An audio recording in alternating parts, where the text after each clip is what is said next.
बेशक हार हुई है मेरी, पर अभी हारा नहीं हूं मैं। बेशक हार हुई है मेरी, पर अभी हारा नहीं हूं मैं। मुझको लाचार ना समझो, बेचारा नहीं हूं मैं। गिरा हूं, रुका हूं, जमीन पर पड़ा हूं, पर किस्मत का मारा नहीं हूं मैं। अरे सूरज हूं, उगना और डूबना तो आदत है मेरी। पल भर में जो टूटकर खो जाए वो तारा नहीं हूं मैं, वह तारा नहीं हूं मैं। बेशक हार हुई है मेरी, पर अभी हारा नहीं हूं मैं, पर अभी हारा नहीं हूं मैं। जोहार साथियों, आज के इस भागम भाग के परिवेश में हर व्यक्ति सफलता का परचम लहराना चाहता है और वह बड़ी लगन के साथ, श्रद्धा के साथ सफल होने के लिए अपने पथ पर आगे बढ़ता भी है।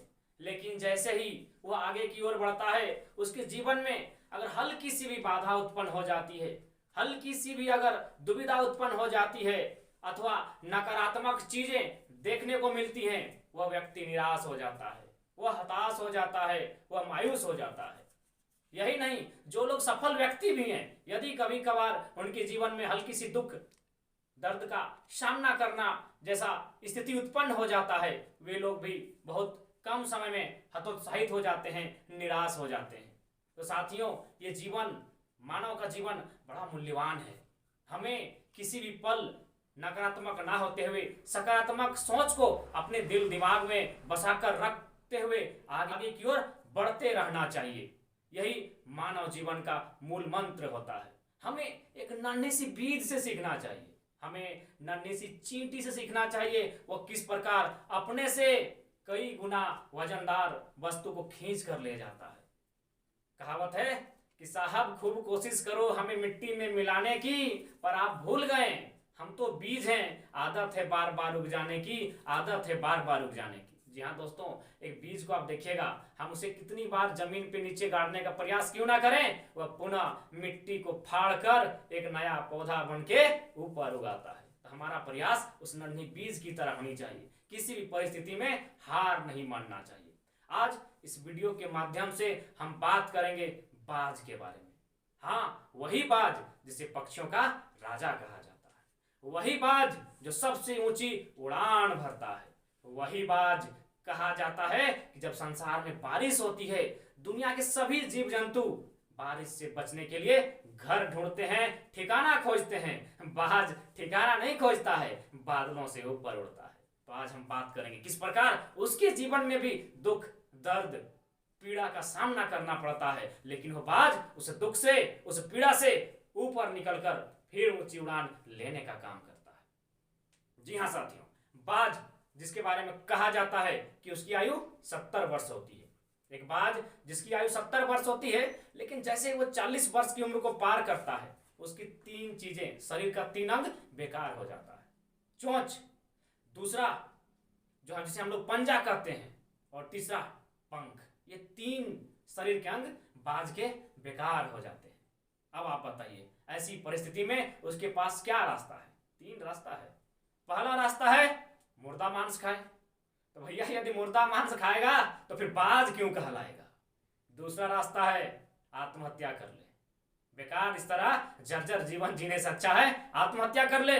लेकिन बाज ना तो मुर्दा मांस खाता है, ना ही आत्महत्या करता है, वह तीसरा रास्ता चुनता है। और वो तीसरा रास्ता सबसे दर्दनाक, सबसे पीड़ादायक, सबसे दुखों भरा होता है। क्या होता है पता है? पुनर्स्थापन का। यानी जिस प्रकार मानव के शरीर में नाखून को काट दिया जाए तो नाखून पुनः उगाता है, बाल को काट दिया जाए तो बाल पुनः उगाता है, मांस अगर यहाँ से एक चोट लगने से निकल जाए तो मांस फिर भर आता है। ठीक उसी प्रकार बाज के शरीर में ऐसी प्राकृतिक बनावट है कि अगर उसका चोंच को तोड़कर फेंक दिया जाए, पंजों को तोड़कर नष्ट कर दिया जाए, पंखों को नोचकर हटा दिया जाए, तो चोंच, पंख और जिसे हम लोग कहते हैं पंजा, ये तीनों अंग पुनर्स्थापन के माध्यम से उसके शरीर में वापस आ जाएंगे। लेकिन इस प्रक्रिया में उसे दर्द का सामना करना पड़ता है। कैसे?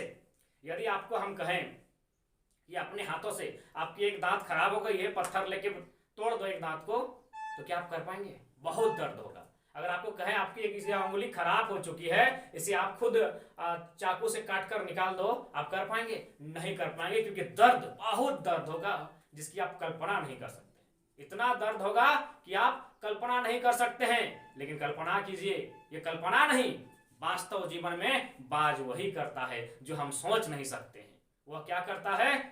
अपने सर्वप्रथम, क्योंकि बाज शिकारी पक्षी होता है, उसके जीवन में बहुत सारे शत्रु वो पाल के रखता है, अतः वह एकांत पहाड़ों में चला जाता है। उस पहाड़ में जाने के बाद वहां घोंसला बनाता है और फिर क्या करता है? सबसे पहले उस पहाड़ के एक पत्थर से अपनी चोंच को रगड़ रगड़ कर पटक पटक कर तोड़ देता है। इस दरमियान रक्त, बहुत खून बहता है, इतना खून बहता है कि हम और आप 1000 बार रोते, चिल्लाते, चीखते। वह बाज भी शायद चीखता होगा, चिल्लाता होगा, रोता होगा, लेकिन वो क्या करेगा? उसे नई जिंदगी जो जीना है, अपने चोंच को वह रगड़ रगड़ कर तोड़ देता है। इस प्रक्रिया में लगभग नई चोंच आने में उसे 50 दिन लगते हैं।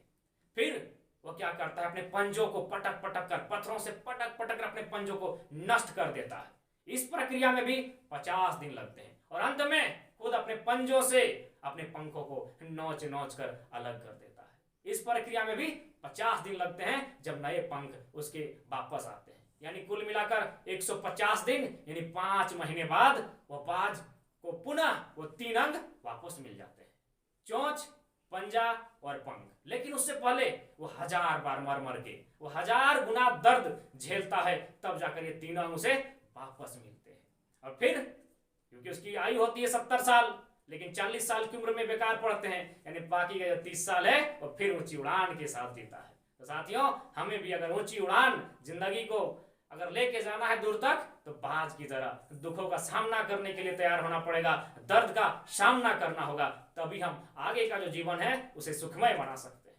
बाज तो नई जिंदगी शान से जीना प्रारंभ कर देता है, लेकिन क्या बाज बनना आसान है? स्वयं अपनी चोंच को नष्ट करना, स्वयं अपने पंजों को तोड़ना, स्वयं अपने पंखों को नोचना, अभी दर्द का सामना करते हुए आसान है? कतई आसान नहीं है। तो बाज बनने के लिए आपको सरताज बनना होगा, उसके लिए आपके भीतर साहस और धैर्य की अति आवश्यकता होगी।